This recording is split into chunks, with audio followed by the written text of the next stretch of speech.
10 things about women from ancient history that they wouldn't have taught you in school. How much do you think you know about the women of antiquity? If it's only what you learned in school, then there are likely to be some glaring gaps in your knowledge. Here, though, is your chance to put that right. Yes, now you can get up to speed on the women of ancient East Asia, Egypt, Rome, and Greece by listening to these 10 intriguing nuggets of information. Before we begin, make sure to smash that like button, subscribe to our channel, and click the notification bell for more amazing videos. If you think the concept of human-like dolls as playthings for children is a modern phenomenon, think again. The wooden doll pictured here with its movable limbs comes from a girl's grave that was discovered in Rome in 1889. The girl was probably aged around 16 when she died sometime in the 2nd century AD. Furthermore, an inscription on the girl's sarcophagus means that even nearly 2,000 years after her death, we know her name, Criparia Tryphena.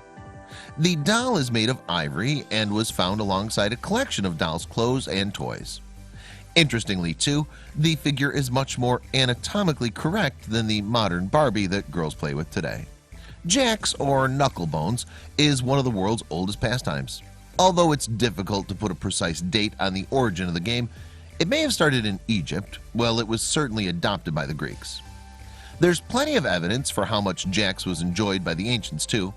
Take the Greek statuette above, which dates back to between 330 and 300 BC. Roman girls, it seems, also enjoyed playing a form of knucklebones, as the figure from the era pictured here shows. The Romans played a version called astragaloi, which was based simply on the luck of the throw. Astragaloi saw different sides of the bone assigned varying values to produce scores.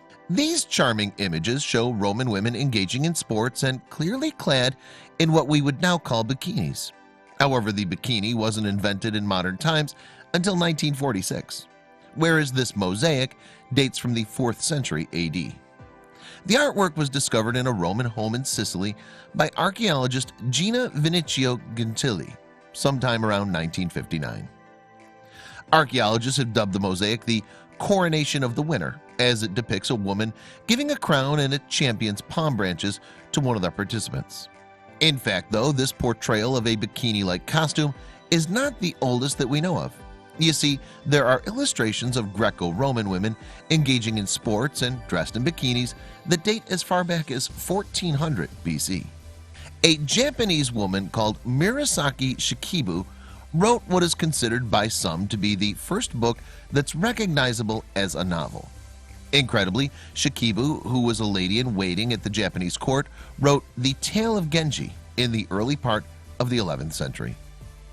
The novel is a story of court life in ancient Japan, and the central character is an emperor's son called Hikaru Genji. Genji's father decides that his son will not become emperor, and so he lives as a commoner. The tale also describes the political machinations involving other people in the court, including a concubine named Lady Kiritsubo. As in all too many societies throughout history, women in ancient China were placed in a position firmly inferior to that of men. A custom called the Three Followings saw women commanded to be subordinate to their fathers, husbands, and even their own sons. And one area where female oppression was particularly stark was divorce. You see, a man in ancient China could divorce his wife for a variety of reasons, but a woman could not do the same except in the case of a husband's cruelty to her family.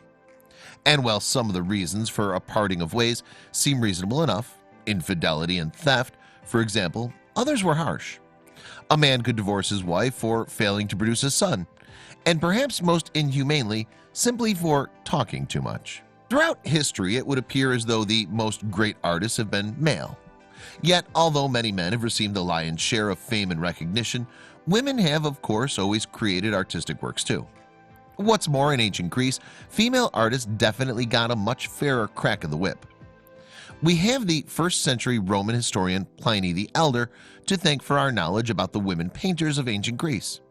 Plus, naturally, there are the works themselves. The work shown here, for example, is a mosaic from Pompeii that was created in about 100 BC. Known as the Alexander Mosaic, it portrays a great battle that was fought between Alexander the Great and the Persian Darius III. And though for many years the work was attributed to the male artist Philoxenus of Eretria, some now believe it to have been the handiwork of Helena of Egypt. We've already heard about the almost total lack of rights afforded women in ancient China, but the picture in ancient Egypt was quite different. On paper at least, an Egyptian woman had the same legal rights as her male counterpart. She could possess land and other goods in her own right, and she could also own slaves. Though it should be pointed out that legal rights did not extend to those poor unfortunates. An ancient Egyptian woman, or at least one who was free-born, also had the right to divorce her husband. Following a divorce, everything she owned, including all she'd brought to the marriage, remained her legal ownership. And if a man assaulted his wife, he could be punished by flogging or a fine, or a combination of the two. Interestingly, it seems that ancient Egyptian women used to take to the water for a spot of rowing now and again. We know this thanks to a story recorded on papyrus called Sneferu and the Green Jewel. In it, King Sneferu is described as being in low spirits, and as a result, his chief scribe comes up with an idea to cheer his master up. The plan's genius is its simplicity. Why not go out on the lake with some of the women from the royal palace in tow? After all, the thinking went, the sight of these women displaying their physical skills and attributes would surely improve the king's mood. So 20 of the fairest women were ordered to row the king up and down the lake. And what do you know? The spectacle did indeed lift Sneferu's spirits.